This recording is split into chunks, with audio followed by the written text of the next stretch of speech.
Good evening. Welcome to Grandma's Attic Music Review. So often on this show we have rocky music or singer-songwriter music or the blues. Every once in a while we step away and deviate from that. So several weeks ago, a couple of months ago, I received a CD in the mail from my friends out in California. They run a radio promotion business, and they send people that they think I'll like to me. Well, I was excited. So I reached out not to them, but to this person, and said I'd really like to do an interview with her and blah, blah, blah. One thing led to another, and she was coming to New England. She's not from New England, but she was coming here. So I got her to be on my show. And she's a world-renowned harpist. She's amazing. We'll talk about all the wonderful things she's done, not just with her harp, but in life. She's really done some stuff. And it's all about helping others, I think. I think that her sense of spirituality and her sense of being there for other people is very, very viable. I think you will feel it come through your screen. Tonight, I want you to sit back and relax and enjoy this amazing music from this incredible human. Please welcome into your heart and into your home, Christina Tourin.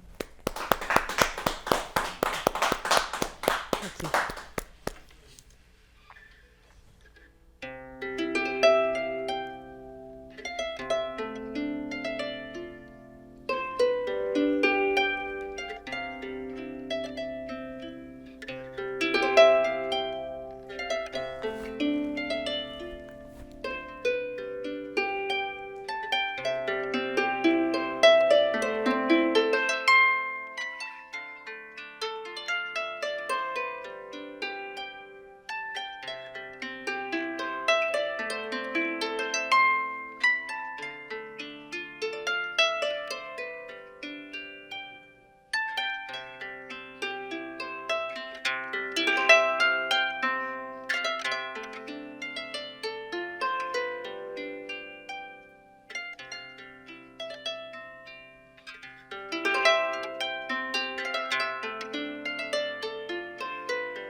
That song was called Unite.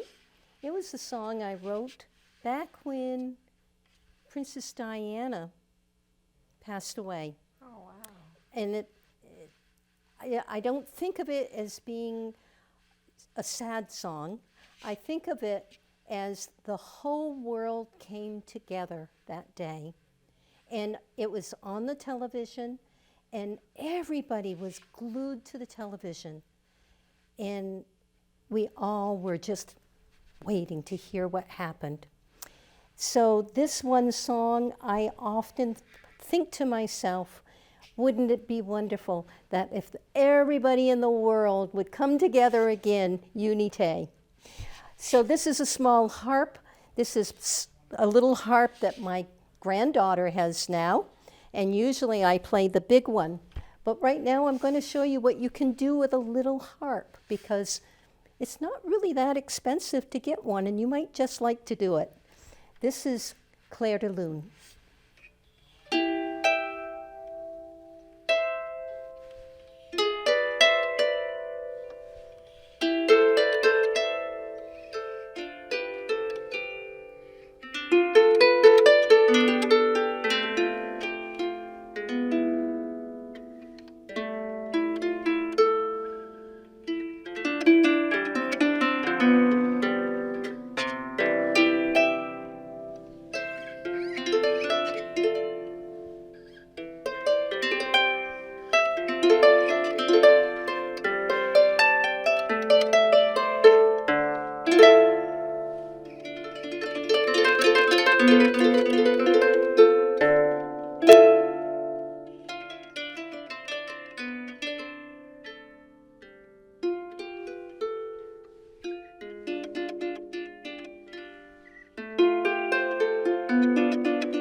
Thank you. Thank you. So that was Believe Me If All Those Endearing Young Charms, and of course, the Clair de Lune. This is a very, very small harp, and this is the harp that we use in hospitals and hospices. So I have just so many strings here, and not so many up here, and not so many down there, but the Celtic harp gets bigger and bigger, and of course, in the orchestra, we have the big harp with all the pedals. So these are the levers up here, and they make the sharps and flats like the black keys on a piano. On my big harp, I have 21 places for my feet to be, and it's like driving a great big Mack truck, believe me. So right now, let's go to a Irish song. So this is an Irish song called Carrickfergus. Let's see.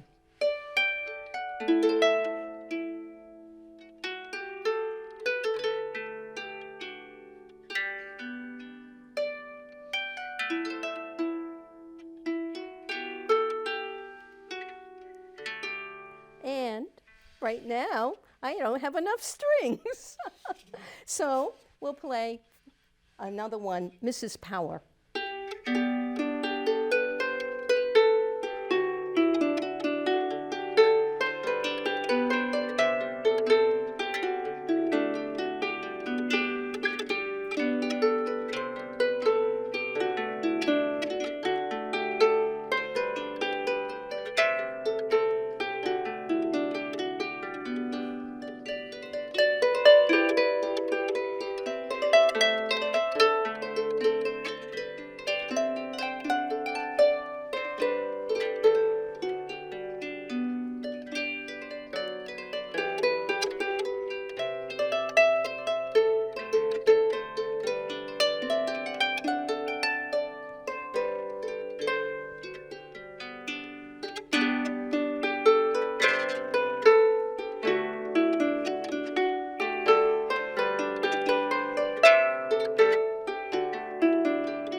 Thank you. Thank you. And if I go into the key of F, I'm going to play for you a song that I wrote on the Maine coast. Now, I am from New England. I was born in Maine. I lived in Vermont for 40 years, and I ended up graduating from high school in Branford, Connecticut. Wow. So this is a song that was written at Pemaquid Point in the state of Maine. And it was beautiful. It was a beautiful day with the waves coming in. And I had two little boys. And they came up to me and they said, "Mommy, look at all the little periwinkles in your hand." And I said, "Oh, they're so cute. Maybe we can actually make the sound of a periwinkle."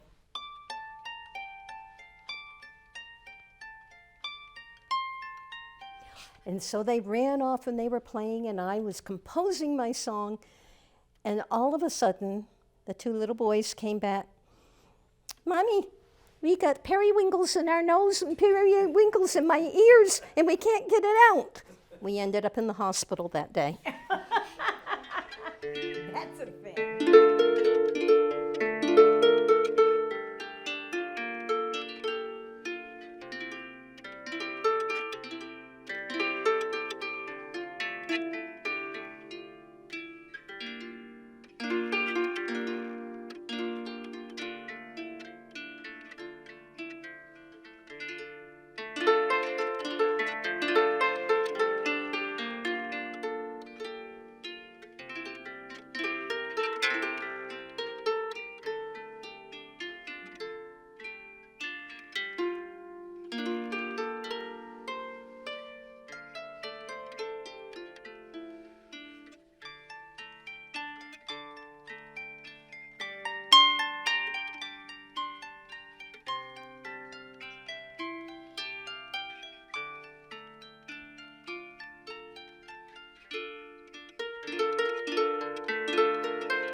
The second two songs, thank you.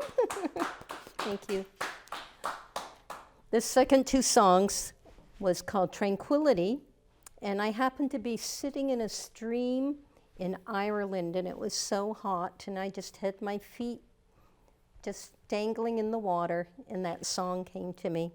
And then the last one was a song called Reflections, and that I ended up going on a great big cruise ship, and I had a harp, a bigger harp, and it had lights all on the inside of the harp, and it changed in the dark. All the strings came up with different colors, like on that CD there, you'll see.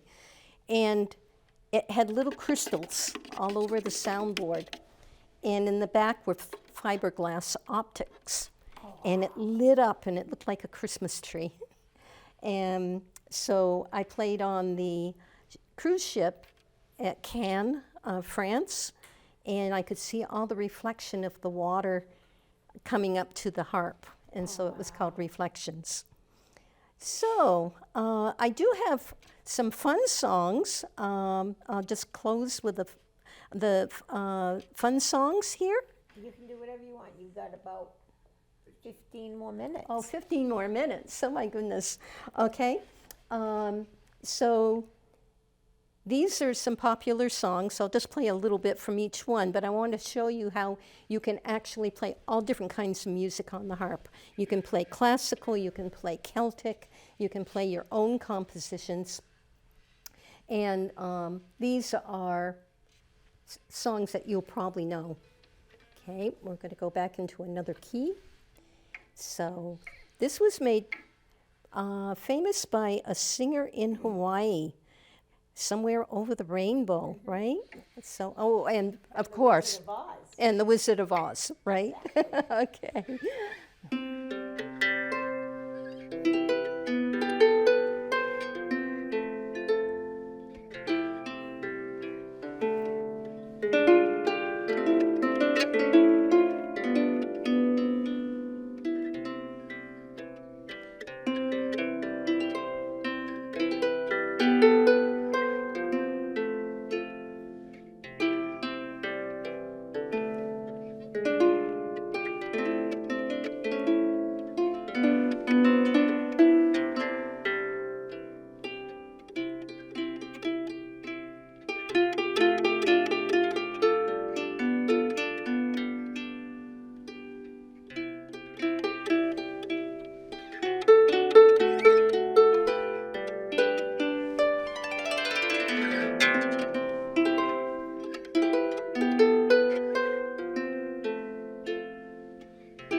you'll hear much more about that song in a few minutes.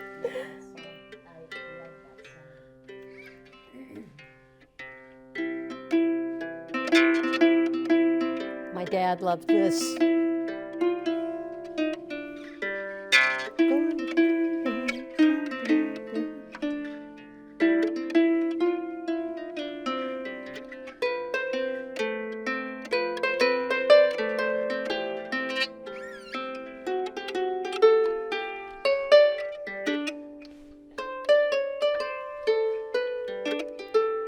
That takes me back.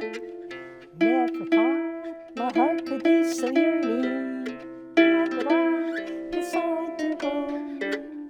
Gonna take a second.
Those were, thank you. Those were some of my dad's favorite songs. Nice. So, Sentimental Journey, In the Mood. Actually, what was really interesting was my dad ended up in the hospital and he had triple bypass surgery. And he was saying, could you play the old Rugged Cross? Could you play Green Sleeves? Could you play all his favorite songs? And my mother was like, oh no, you can't do that. He's not going to die. He's not going to die.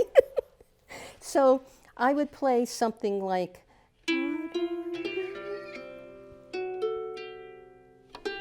my mother would look at me, and so I would improvise, and she'd smile.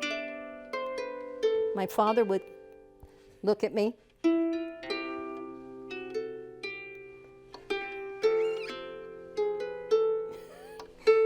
My mother was upset. And so it was in and out and in and out, playing what he liked and what she wanted, and everything happened. But he came out of the surgery and he was in a coma for 2 weeks.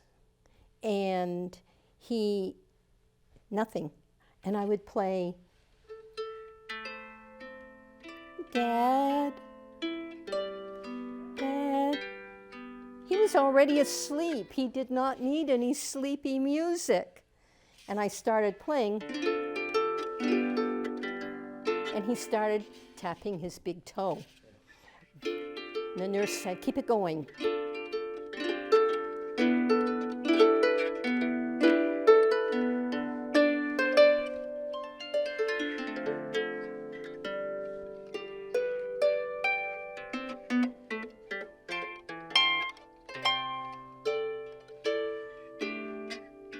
And he came out of the coma. And so one of the things that was really interesting was I started playing in the hospital. And I was in Burlington, Vermont. And I would go into the hospital and they would have on the in-house television, and it would say, if you'd like to have the hospital harpist come and play, just dial 2469. And every day I'd look at, oh my gosh, that many to play? And that was the beginning of what we'll be talking about in a few minutes. But I ended up playing for a lot of people who were in coma. And if you play something that's familiar to them and something that's not sleepy, then it helps bring them up. and one girl was playing violin in the orchestra, and then she was in a car accident, and then all of a sudden they gave me her music. I played it on the harp, and you could see her brain was working. It was like, oh, okay, yeah, I was playing that. And boom, she came out. Nice. So it's very interesting.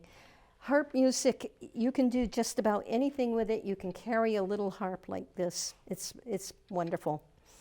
And then, of course, you can study and make sure that you get the right technique, and you can play in the orchestra, the Fantastics, you name it.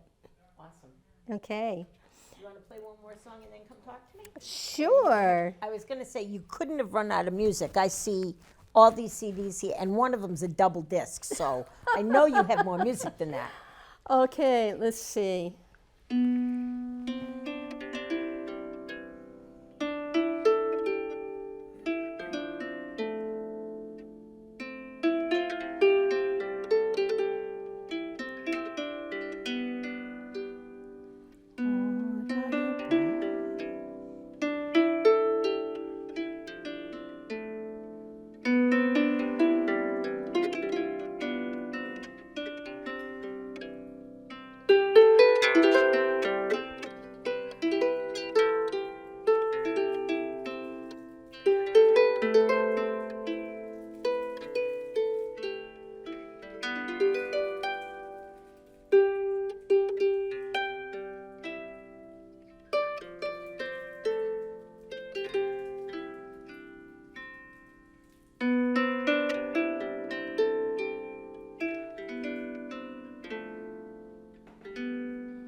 Thank you.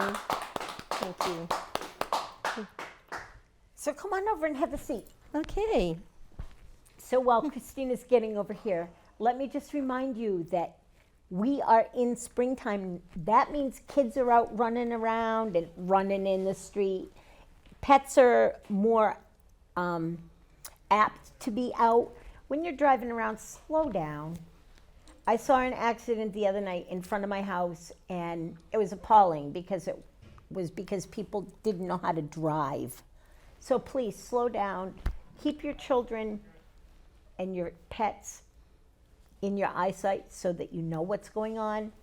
And if you're driving, remember that this is our neighborhood, not your neighborhood. Springtime. All right, let's talk to Christina. We have so much to talk about. I'm so glad you're here. Oh my gosh, where do I start? So I'll start where I'm at.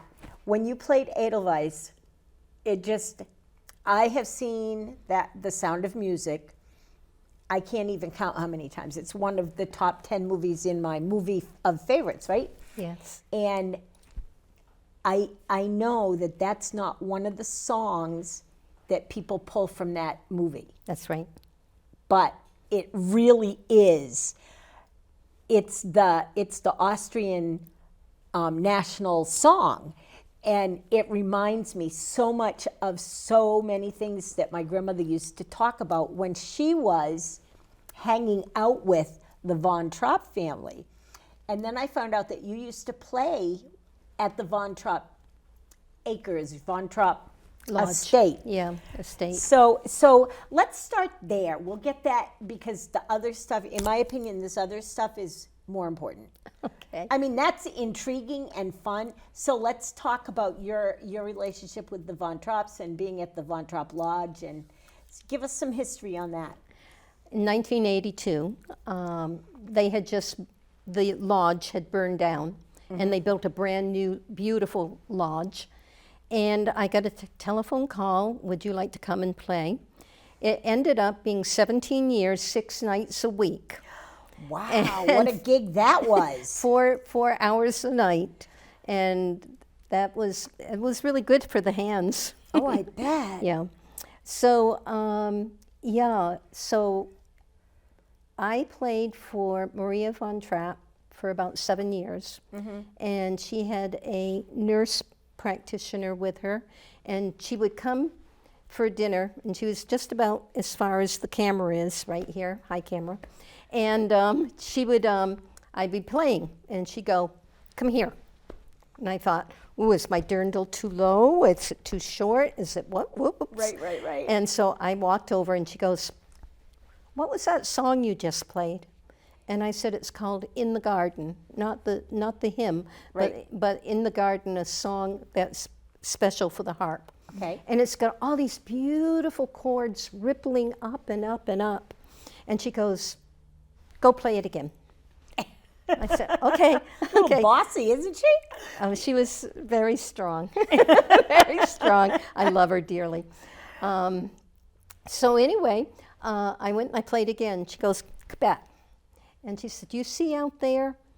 She says, "The garden?" And I said, "Yes." And she goes, "My husband, the Baron von Trapp, is buried out there, and someday I'm going to be with him. I want you to play that song for me every night when I come to dinner." So every night, 4 hours a night, 6 nights a week, 17 years, I ended up playing for her for about 7 years. And then finally one night, all the Von Trapp children were sitting at the table, adults, with Father Vossner. And they said, "Mother's in the hospital right now, and could you play her song?" And it was during stick season in Vermont, so it was November, it wasn't Thanksgiving, so there weren't too many people around at that point. And I went and I played, and it was just all these rippling chords going up and up and up. And right after that, the maitre d' came over with his white towel, and he handed the telephone and to Erica and said she could talk to the family. And she got up and she goes, "Mother just passed away." While you were While playing. I was playing her song. And her granddaughter, a friend of mine, Elizabeth von Trapp, who was an incredible singer, she ended up saying that right before the end, her furrowed brow just went, "Oh," and then she went. So I feel like the strings of the harp, her song, were right with her on that. I think that's amazing. I believe that if there was ever a heavenly instrument, it's the harp. And we know that King David played the harp. It's known as one of the oldest stringed instruments in the world. And it has maintained itself through all these years. Very few instruments have come forward. And now the harp is being used in so many things. And I imagine that you are being asked to play over and over again. Being that it is such a beautiful and, quote, heavenly instrument, is that what made you bring it to a place of healing? Can I show this? Can you see this? Yes. Okay, so we've got 2 of them here. Can people get these books like on a website, or where can people get these books? Playharp.com. Playharp.com. And it's for piano. Playharp.com. Now let's talk about this healing music for harp. Okay. This is a program that I'm on the understanding that you created this program, Healing Music for Hospice. What brought you to that place? It was the story I told you about my dad. So I went back to Burlington and I started working there for about 4 years. And then I had one of those epiphanies where I was told that I went to a Body, Spirit, Mind festival, and I was playing the harp, and I went over in one corner, and the woman did a reading on me, and she goes, "Oh," she says, you're going to be traveling. And I thought, yeah, I am. I'm going to England.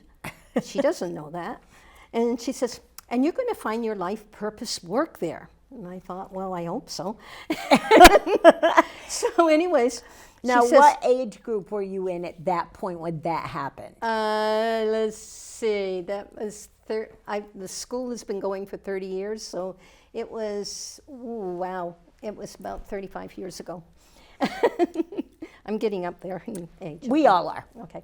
It's a thing. Anyway, so then I had my astrological chart done, right? Oh, Okay. wow. One right after And- the other. Oh, yeah, well, I had to go play in between. Okay. Right? Okay. And so I decided to go to the other woman over in the other corner. And I showed her my astrological chart. And I said, could you tell me what this is all about? And she goes, oh, yes, let's see, you're going to be traveling. Yeah. And she goes, and you're going to go to Glastonbury in the UK. Okay. And you're going to, not Stonehenge, you're going to go to Glastonbury and you're going to find your life purpose work. Well, I was like, how did Right. Okay, so my friend actually ran home. She got this big, beautiful portrait of the Glastonbury tour. And I looked at it and I was like, I have to sit under those two trees right there. I have to sit under those two trees. So it was only about 3 weeks, and then I was on my way to England.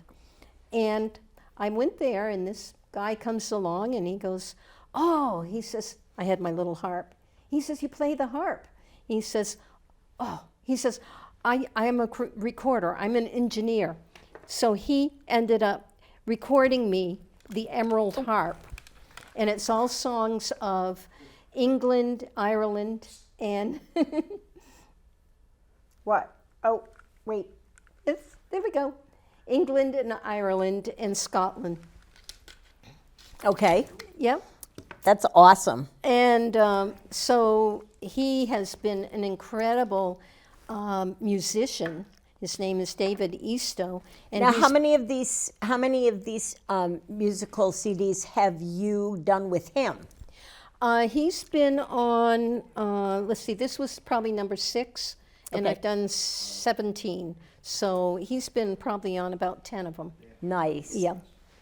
So anyway, long story short, I found my purpose work. I sat under those 2 trees.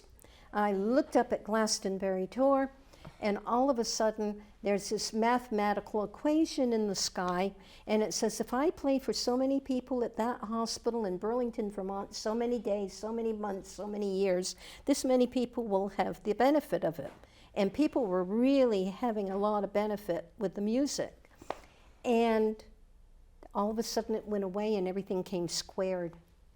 And I'm looking up in the sky and you could see all the numbers and everything there. And then all of a sudden 3 tablets came in the sky.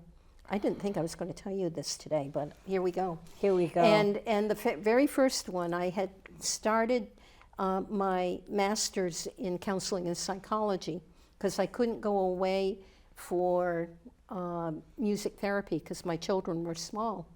So here I am studying counseling and psychology, and it comes up and it says the professor's name, and then it says a whole bunch of other names, and I didn't know who they were.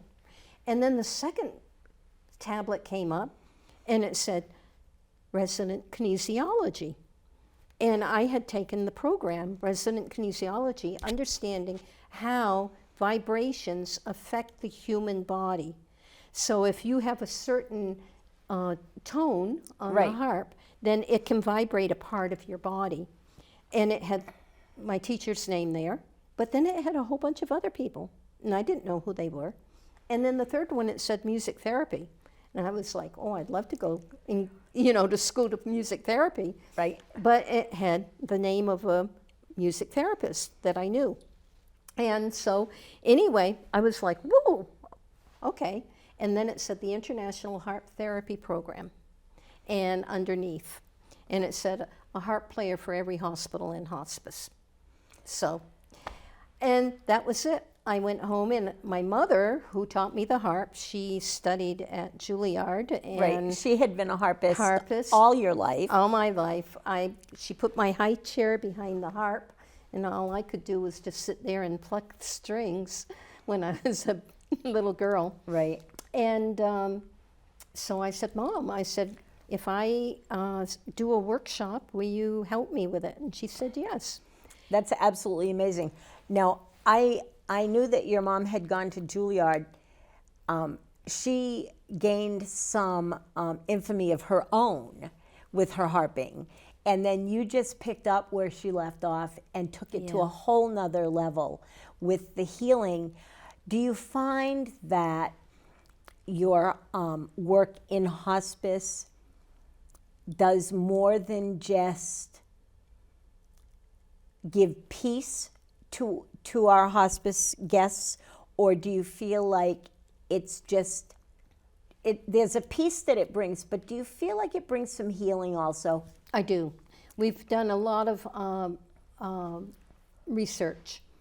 Research at the San Diego Hospice. Eventually, all the hospices started asking, could you come, could you come? So we were in 4 corners of the United States. Right. Probably by 1997. And then San Diego Hospice got in touch with me and said, we want this here, and we want to be able to do the research on it. And it was a research place.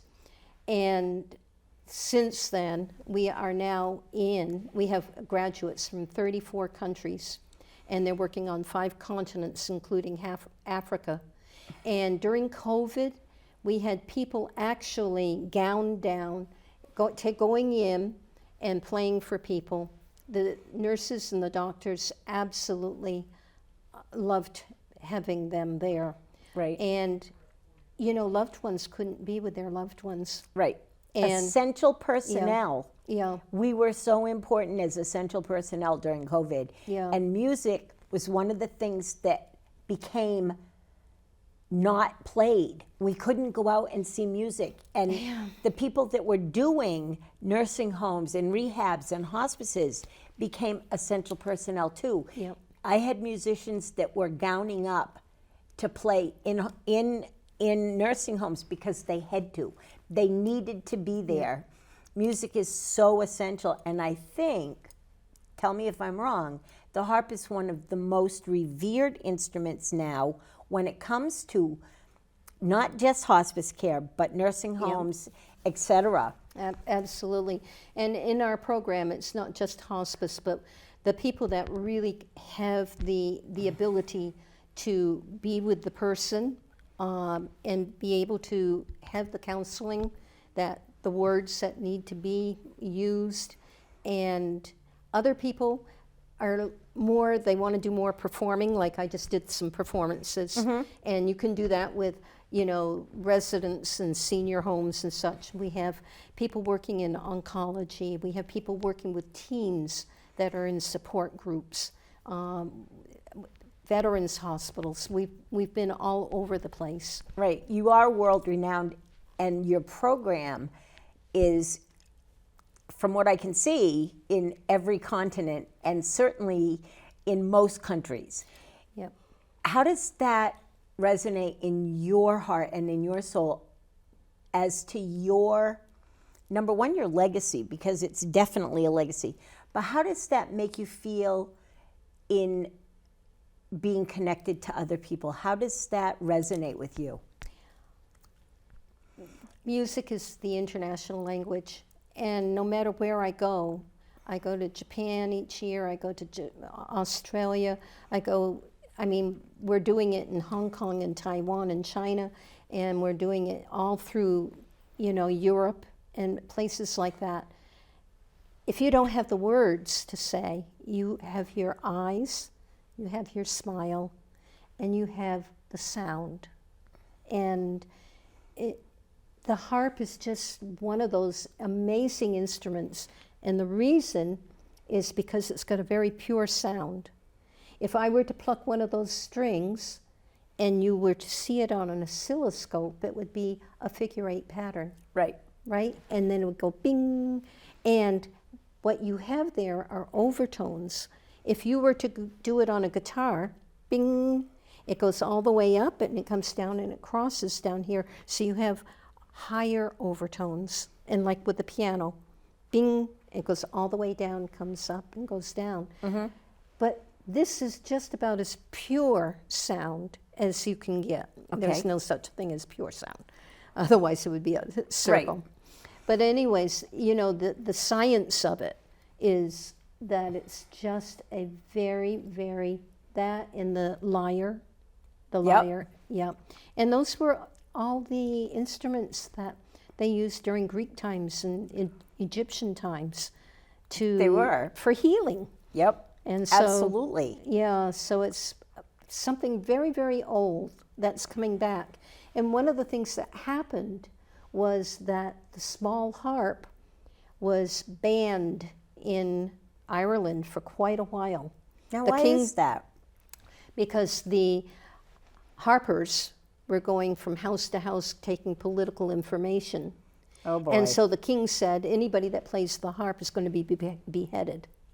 So you have this whole period of time where there's nothing happening with the harp except for their Mary O'Hara. She kept it going in a convent. And then you get people like Derek Bell from the Chieftains, and Yep. they actually Brought it back. Right. And the little harp, the very first one I saw was in 1975. Okay. And there was no little harps. And the maker of this harp here, he was like one of the very first in America to make that.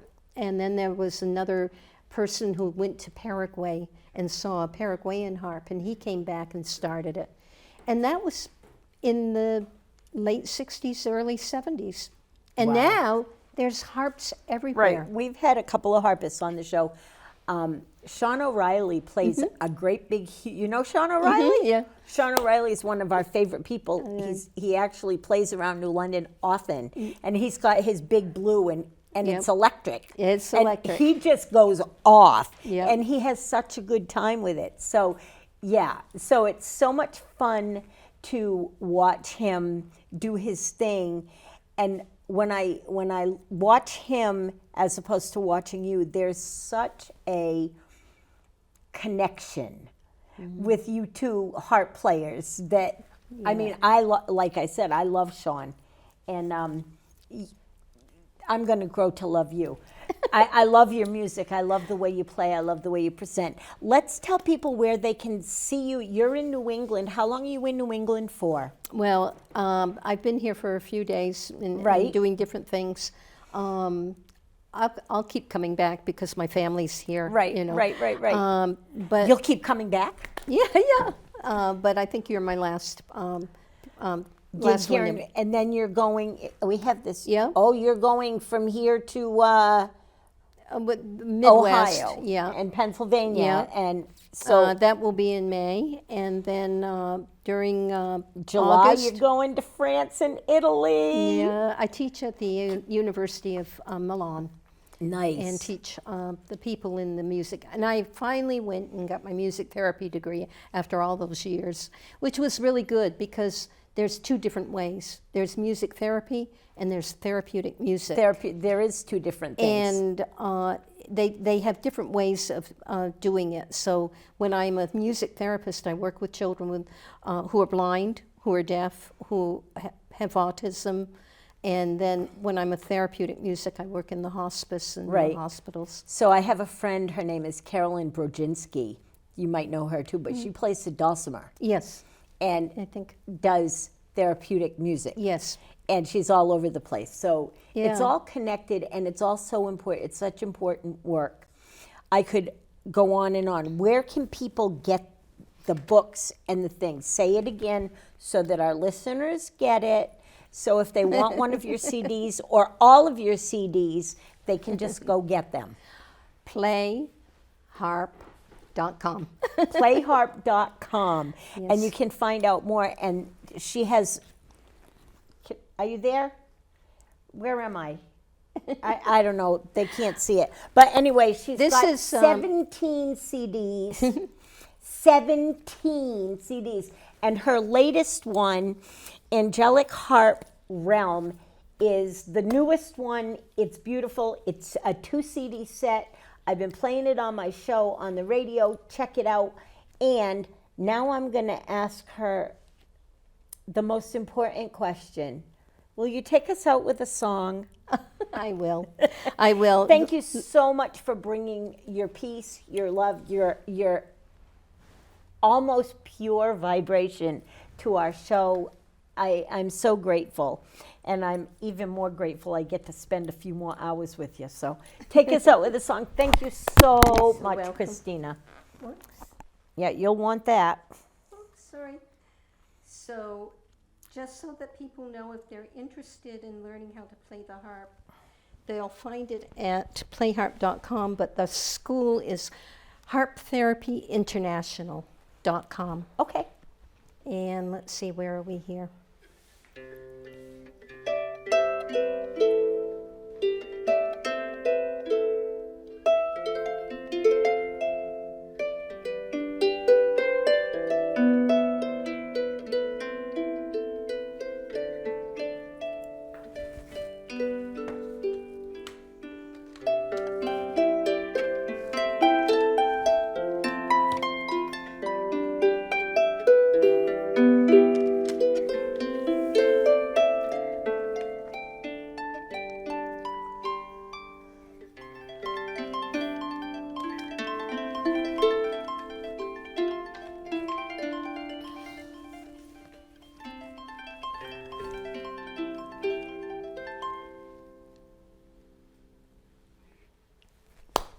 Thank you. Thank you so much, Christina. I truly appreciate you being here. Thank you.